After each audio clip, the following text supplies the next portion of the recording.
This is the Bates Bobcast, our weekly podcast where we take a look at the week that was in Bates athletics. My name is Aaron Morse, and this week we are focusing on the playoff push for fall sports. We'll sit down with first-year Bates volleyball head coach Melissa DeRan and take an in-depth look at the volleyball program's success this season. We'll also talk with our Bobcats of the week, women's soccer defender Allison Hill, and football wide receiver Mark Riley. All that and more coming up on the Bates Bobcast.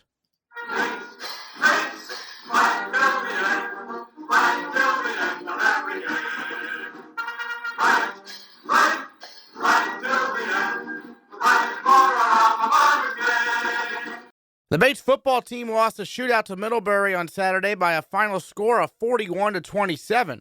The Bobcats took a 10-7 lead in the first quarter on this touchdown scamper by Frank Williams. He broke loose and he's on his way. Frank Williams for the Bobcat touchdown. He runs unscathed into the end zone. But the Panthers scored a touchdown in the second quarter to take the lead for good. It was another close contest, though, for the Bobcats as they battled through multiple injuries to get within one score twice in the fourth quarter. Head coach Mark Harriman was pleased with the offensive performance. If somebody had said before the game that we would move the ball the way we did and that Middlebury would have 4 turnovers, I would say that, we would be in a great position to win the game. Obviously, we had 4 turnovers as well. Some of them were at the end when we were pressing a little bit. But by the same token, that kind of evened things out a little bit. And they're certainly a high octane offense, and they have the ability to put a lot of points on the board, which they typically do. We had hoped that we were going to be able to move the football on them and keep the defense off the field. We stumbled a little bit defensively in the second half and gave up a couple of scores, and that really was the difference.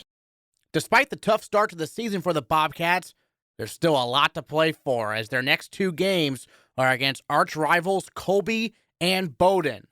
There's a chance for the Bobcats to once again defend their CBB title. Harriman is very excited about the opportunity. It's one of our main goals every year. Having the opportunity to play for a championship within your season is something that not every program in the country has an opportunity to do. What a year it's been for the Bates women's soccer program as they knocked off Middlebury on Saturday by a final score of 2-0. Karen Lockhart picked up a goal on a corner kick from Allison Hill, and Leah Hume scored a goal as well on an assist from Olivia Amder. With the win, the Bobcats clinched a spot in the NESCAC tournament for the first time since 2010. Head coach Kelsey Ross said it just took some simple adjustments to knock off the Panthers. We made an adjustment through the midfield. Middlebury they're super technical and they're very well disciplined in the way they want to play. They open up the midfield quite a bit, and we were having a hard time tracking those runs. Once we got touch tight through the midfield, it took a little bit of pressure off of our backs, and I think that was what you saw change.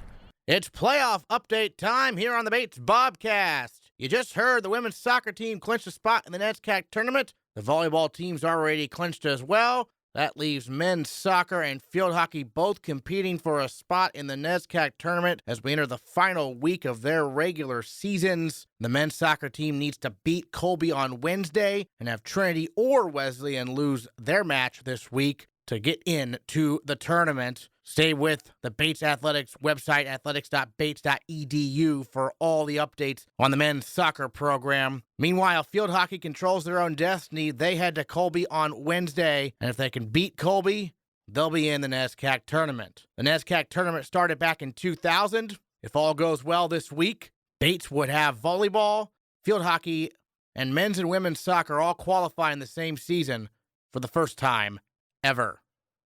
Now it's time to talk to our Bobcats of the Week. Junior defender Allison Hill was not only the female Bobcat of the Week this week, she was also the NESCAC Women's Soccer Player of the Week for her performance against Middlebury. 2 defensive saves, an assist, an all-around brilliant performance.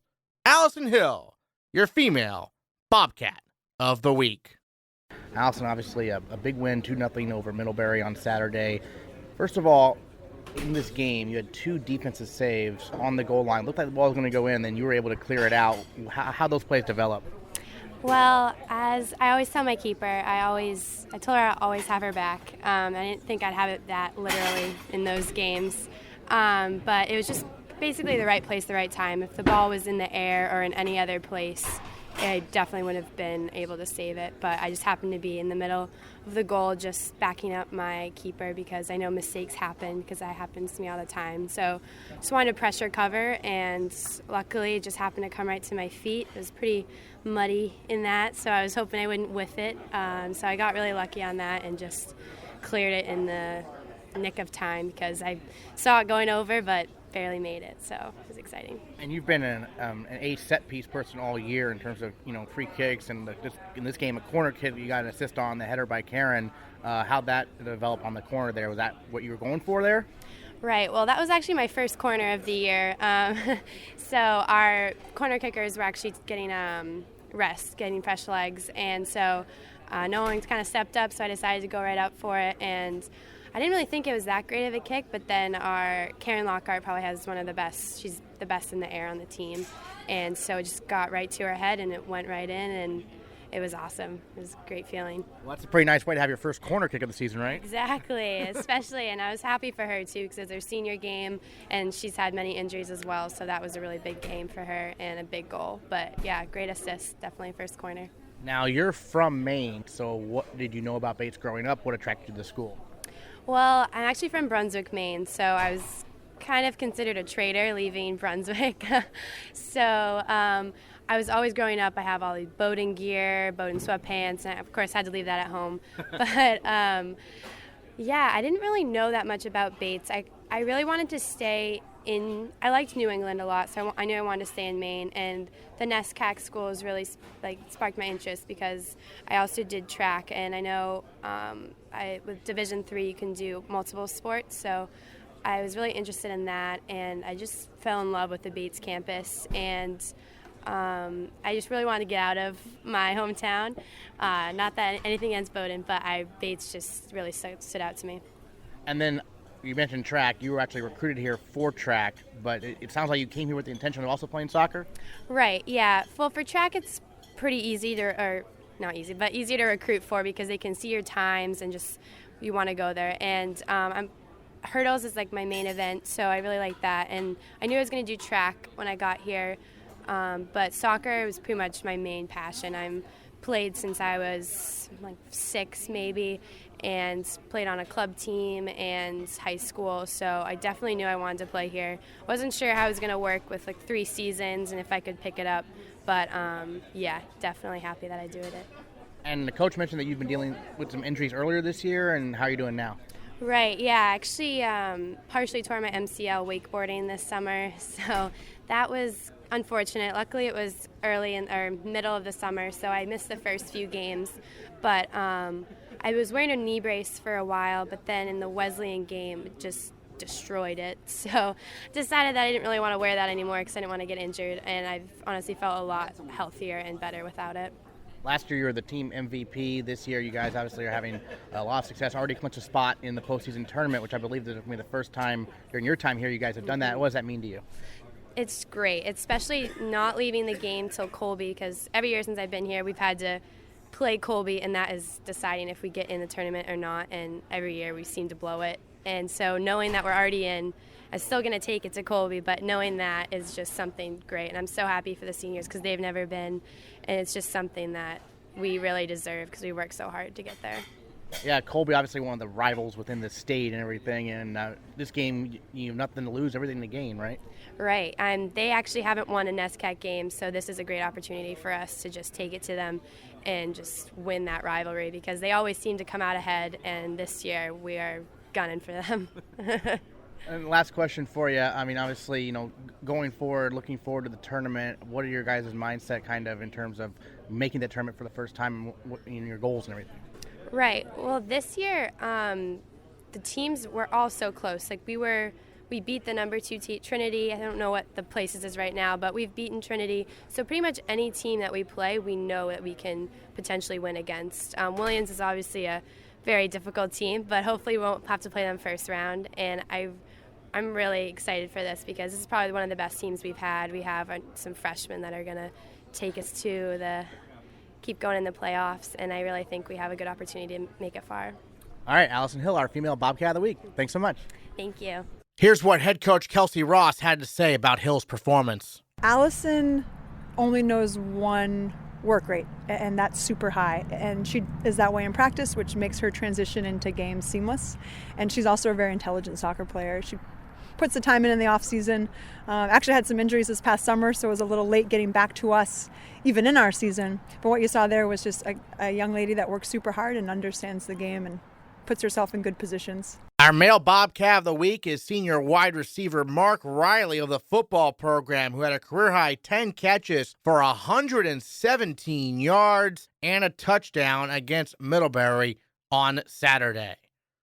Mark Riley, your male Bobcat of the week. Mark, first of all, obviously, you have a new starting quarterback this year in Patrick Dugan. He has played previously, though, but does it seem like you're developing more and more chemistry each week with him? Yeah, I think, starting off the season, it was a little tough to get the chemistry just because I was working with Matt Cannoni last year. But obviously, Pat has shown improvement every week.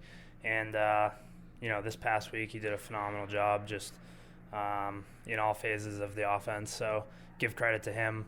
But, yeah, like you said, we're gaining chemistry each week. So I think we're going to continue that moving forward, especially CBB week. And you had a long touchdown reception in the game against Middlebury. What happened on that play? I just got behind the defender, and Pat made a good throw, and I was able to stay in bounds and just held on to it. You touched on the CBB championship. You guys are looking to defend that title. It all starts this week. You guys get pretty hyped up. Yeah, absolutely. I mean, it's been going on for a while now. Coach Harriman's always been talking about it since I came in as a freshman, and I think I've won it 3 out of the 3 years now. So it's important to me. I want to win it as a senior and keep passing it on to my teammates that are younger. Now you're a senior this year, obviously, but your first year you were hurt, so you didn't play. Your sophomore year you played, but you didn't have huge numbers. And then last year, first team all NESCAC, pretty much dominated. And this year, another good year as well. So what allowed you to break through? You think as a junior, what kind of did you figure out there? I think just confidence. Sophomore year.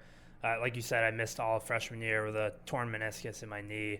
So I worked really hard during the off season and came in as a sophomore and got some experience. And I played in every single game. Didn't have the best season, like you said, but I gained confidence and got my feet wet. And junior year, I came in and was just ready to go and, continued to work hard over the off season. And I just put my mind to it and really worked hard.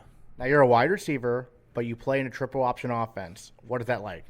It's a little different. Everyone always asks me what's it like at home, and it's different. It's not my first pick, obviously, as a receiver, but we're looking to win as a team, so just doing whatever I can, and as a teammate, blocking on the perimeter or catching balls when we need it. I'm just doing what we can to win. Yeah, as a receiver, receivers, there's a stereotype receivers don't like to block, but you have to do a lot of blocking, right? Right, yeah. There's some crucial blocks on the perimeter. It's sometimes tough for us, but we do the best we can. Yeah, let's go back a bit. Before you came to Bates, when you were in a high school being recruited out of Massachusetts, what prompted you to come up here to Maine? My brother Bobby went to Bowdoin College, arch rival. So I knew about the NESCAC. And then, I started getting letters and interest from all the other NESCACs and visited all of them and liked them all. They were all pretty similar, but I think what brought me to Bates is when I stepped on the campus, it just felt right to me. I met the guys on the team. It was a great team environment, and obviously the coaching staff was very warm and welcoming. So I think I just wanted to be part of the community here. What style of coach is Mark Harriman? Great coach. Couldn't say any more better things about Coach. Just a disciplined guy and always there off the field as well. So I give him credit for that. Now this year as a senior, obviously you guys have had a lot of close games, haven't quite broken through yet, but what are you saying to some of the younger guys to keep their heads up? We keep seeing improvements every week, and we're starting to click now, and we've been so close the past 3 games now. We've lost, I think, by a total of 10 points. So we know that we have the ability to win games. It's just Now it's executing and finishing the little things. And, I think they recognize that, and obviously we realize that because we've done it in the past. So we just keep relaying that to them. You guys were watching film today. What were some points of emphasis from the coaching staff? Just focusing on the things that we made mistakes in this past game, and then just working towards that for the next game so we don't make them again. Now you're at Colby this week. Obviously one of the big rivals in the CBB here. What do you remember about them from previous seasons? What do you guys have to bring to the table against them? Last year was obviously our overtime win, so that was a great game. But like Coach Doherty just said to us in film, we went up there 2 years ago, and we didn't do too well against them. So, they're saying the same thing in their locker room. It's CBB week. They're getting fired up. It's homecoming. So we got to have that same intensity and same focus that they're bringing, and can't take it lightly. All right, Mark Riley, our male Bobcat of the week. Thanks so much. Thank you. Here's what Coach Harriman had to say about what makes Riley so good. His ability to separate. I mean, he, for a guy his size, he's got very good speed, but he can get off the line of scrimmage, and that's probably the biggest thing that allows him. He gets a lot of press coverage at times, and he's still able to beat that. And he certainly has the ability to go up and get the football, and those are probably the two biggest things. On the very first episode of the Bates Bobcast, we talked to head golf coach Bob Flynn, who has been at Bates for 50 years. On this episode, we go to the other end of the spectrum and catch up with first-year head coach Melissa DeRan of the volleyball program. They've already qualified for the NESCAC tournament, and they have their most wins since 2004. Melissa DeRan, our featured interview this week on the Bates Bobcast. I was hired in February. I actually physically got to campus in mid-March. And the big thing for me at that point was I knew I couldn't be with them necessarily in a volleyball playing sense, but the big thing for me was just to get to know them as much as humanly possible. So we had a ton of individual meetings. We had group get-togethers. Anything that we could do that just kind of helped me get to know them. And they were great. I mean, I saw at least half of them almost every single day, and it really helped us just start to build a foundation of a relationship that we knew would carry over into the fall. So that was what a majority of my time was spent, at least team-wise. And then also, the recruiting, the admissions, and all those other things that we coaches are responsible for was also a big part of our spring, for sure. And then, the recruiting perspective interesting because obviously, your first year, did you reach out to recruits who were already being recruited by the previous staff? How does that work kind of for you? Absolutely. Coach Margot Litton-Jones, who was here before me, did a great job. Everything was pretty much done when I got here. And so it was really, it was almost trickier with the freshmen because I wanted to be sure, our incoming first years, because I needed to get to go and see them as well. And so I was able to get out and actually see them since they were still playing part of their club volleyball, talking with them on the phone and also getting to know them and making them, I think it had to be as scary for them as for anybody to be, talking with this one person this whole time. And now you have this other person coming in that you've never met. So it was really important for me to get them comfortable as well. So I did have opportunities to see them play, and I had opportunities to talk with them over the phone and get to know them too. You were already a head coach at a Division III program, Yes. Union College. Yes. So what attracted you to come to Bates? What started the conversation, I was very happy at Union. I loved my team at Union. They're family to me. They're having a great year this year. I'm so happy for them. I had my daughter, and it was my first season of kind of going through being a head coach and also being a mom, which is a lot trickier than I think anyone anticipates until you go through it. So what kind of generated the conversation starter was, would we consider moving closer to family? And I said I would consider it, but it would really have to be the right job. I was just so happy where I was and with what we were doing there, and sure enough, all of a sudden Bates came open. I was made aware of the Bates opening, and then it became a little bit more reality, and I started to do some research. And if you can just kind of get past what their record was on paper and peel back some layers, and you look at their lineup and you look at the roster and you look at the stats and things like that from last season, I thought that there was a lot of opportunity here, and it really intrigued me. So I went ahead and reached out and and then spoke with Mr. McHugh via phone and just became a little bit more interested. There were even some other opportunities out there that we were exploring as a family. And then I stepped on campus and I was done. I said almost immediately after the first night I met with the team, and I called home and I said, I think this is the place for us. I think we're going to be really happy here. And I was just thrilled that they offered me the position, because I was just, I don't know what it was about Bates from the first time I stepped on campus. It just really, it got me, and I'm so happy that they picked me. Have you talked to the other coaches here? Because longevity is a theme, kind of, with Bates coaches. You have women and men who have been here for over a decade at times. And was that part of the decision-making process in terms of people really seem to like it here? Absolutely. That was one of the things that interested me most. I actually made an entire list of every head coach and the tenure that they had been here to kind of get a feel for how long people stay, because I think it was such a big move and I didn't really anticipate leaving Union. So again, it had to be that perfect fit. And I don't think I would have considered somewhere with a lot of turnover.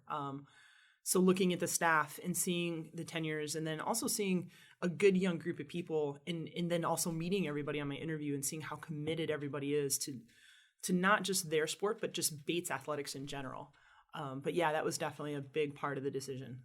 And you mentioned, obviously, on paper, the team has had some struggles in recent years. This year, though, making the conference tournament, most wins in over a decade. And we've talked about before, but, a little bit about this team is very close to really kind of, I think, breaking through, right? Yeah. Yes, absolutely. I tell them all the time, if they could just see themselves the way we see them for 30 seconds, it would be great, because there's so much talent and they work so very hard for me. The kind of all those things you think as a new coach that you're going to have to come in and build, we can skip all of that. And I think that's what it just makes it such an exciting time to be here, because we really do have an already wonderful foundation. The ship's already pointed in the right direction. So yeah, we're really excited to kind of see what this group can do, and also in the upcoming years. One thing that stood out to me just looking at the roster was I saw captains. Sophomore, Jacqueline Forney. What makes her stand out to be a captain this year?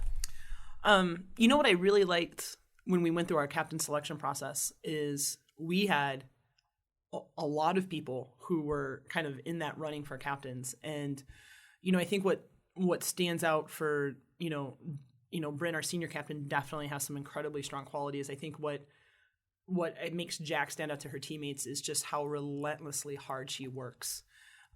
It's very easy to follow Jack and listen to Jack, because you know that she is doing everything she is asking you to do, and then some. And it makes it very easy to follow somebody who puts in the work and the time that Jacqueline does. And not just with volleyball. Jack's a presence on campus. She does so much for the Bates community, and her teammates recognize that. One of the things that's so beneficial to our team is that we do have a lot of leadership in a lot of different ways, and it's been great to have both a bookend, almost a senior captain and a sophomore captain, and to kind of bookend all of the classes. It's been very, very helpful in this first year of transition. Those two are really important to what we do, and they've been great. Talking to Chandler, who was our Bobcat a couple weeks ago, she mentioned that the Hamilton match right here at home, which clinched you guys a spot in the tournament, was one of the better experiences in terms of atmosphere and whatnot. What was that like for you guys? It was really exciting. It was almost you could step in the gym and kind of, I know it's cliche, but you could feel the electricity. It was great, there were a few fans in the stand when the game, and then all of a sudden these people just started to pour in, and they just kept coming. And I think the girls responded very well to that environment. They responded very well to the energy. It didn't – sometimes, when there's that much, it could be a little intimidating or almost be too much. And it wasn't. They really thrived in that environment. And I think again, like I said, they've been working so hard and kind of have that validation of people witnessing that and seeing it in what was a really big game atmosphere for us.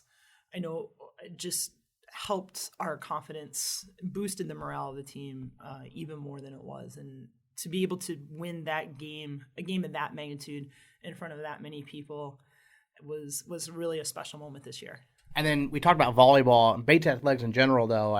You've noticed this fall obviously has been improving. It seems like across the board, basically. It has, and I think I keep saying how exciting it is, but I really am. I'm excited every single day to put on my Bates gear and come to Bates and work, because I know all the other coaches feel the same. Like we realize we're kind of at this really crux point where we're not just concerned about our own programs. We're just working so hard for Bates athletics in general. I know the better my program does, the better it helps our entire athletic department, our entire school. And I think every coach here would say the same thing. We're so committed to raising ourselves up, but knowing that when we do that, it helps everybody else, going from men's basketball in the winter and then to lacrosse. And now we've got fall, like we're all working for the kind of greater good of Bates. So looking at this team going forward, you got a few more matches left before the conference tournament. What are you mainly looking at for the team to improve on so they can possibly make a run there? I think just a little bit more consistent. Some games our defense and our serve receive are really strong, but our offense is a little off. And then some days our offense is great, but we just can't quite be in system the way we should be. So I think what we're working for is kind of making sure that all the pieces are clicking when we need to. And if that were to happen, it would be really impressive. The big thing we'll be working on this week is kind of our offensive considerations, being able to do some things. We have Bowdoin coming up. They've obviously seen us play before. Anybody we see in the NESCAC tournament is people who've seen us playing before. Being able to do some different things offensively, our passing and our serve receive has been really, really great for us for the past few weeks. So being able to do some different offensive alignments and offensive systems, I think, to throw some people off is really where our focus is going to be. Volleyball seems to be a game of runs, because I'm looking at every match and it's like 6-0 run, and then maybe trade a couple points, and someone goes on a 7-0 run, right back. I mean, is that true at every level, or is that more of a Division III type thing? No, I don't know. It might be a Bates thing right now. I think that kind of, and we talk about that quite a bit as our team, it's where that inconsistency comes in. Whether it's us doing the running or the other team doing the running, we really are trying to get off the big roller coaster and find our way to the kiddie coaster somewhere, and just get some of the ups and downs out of it. But yeah, I think it's a thing for us right now, just because of our inconsistency that we're facing, and we certainly have to get that addressed before we step on the court against another NESCAC opponent. From a recruiting perspective for you, who is the ideal Bates volleyball recruit? Is it different from an ideal Union volleyball recruit? I mean, do things change? No, for me, my theory has always been, in my theory at Bates is going to be better people are going to make better Bobcats. We're looking for the character of the person who is going to, we're not always looking for the best player, we're looking for the right one, who is going to come in and fit into this team-like atmosphere that we're trying to build. So that is the first thing. I don't care if they're 5'7" or 6'2". I'm looking at the content of their character. Are these going to be potential leaders for us? Are they people who can come in and contribute to a team environment? Are they selfless? And then I really like athletes with a chip on their shoulder. I'll go and get an undersized hitter who's been told no from some other school, just because I know that she's going to come in and she's going to want to prove herself and she's going to fight to do that. So before, I think for me, obviously you have to have the skill and you have to have the athleticism to play at this level, but probably what trumps that for me is the type of person that this young student athlete's going to be for us. And I don't care how athletic or how good they are, if they don't fit into our program and our family, then it's not going to work. You mentioned liking athletes who have a bit of a chip on their shoulder. Who among the current players would you say has the biggest chip? No lie, almost every single one of them. I think I truly believe that. I think that they've been told they've seen their records, they've been told they're not good. They've been just kind of beat down a little bit, and you can see there are times where they are breaking through, especially recently, and they're getting angry about that. I think you could see this weekend coming out and being able to do what we did with Emerson. I like that. Like, they were almost angry in that first set. And so I would say, if you're talking chip on their shoulder, I can point to an instance of almost every single one of them having that chip. If I had to pick one, that's tough. It might be Mary Deneen right now. we started a couple weeks ago of getting back to filming all our practices and statting all of our practices and basing on a lot of our playing time decisions on these practice stats. And there was a game where Mary's been a starter for 4 years, and there was a game where Mary's practice stats weren't very strong, and I sat her. And she did not take kindly to that at all.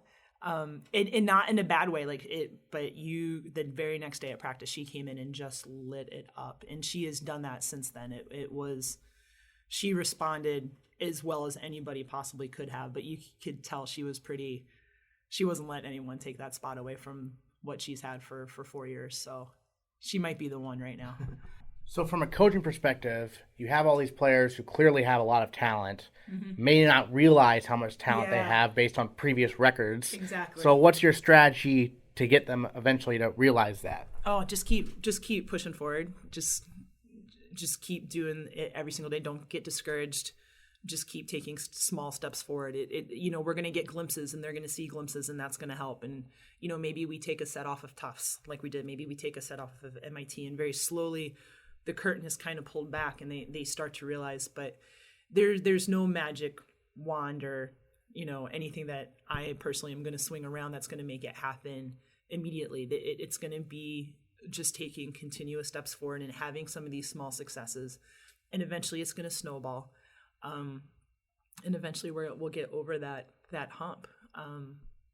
So that's the unfortunate part. It's a process. I know what the end is going to be. I know we're going to be successful.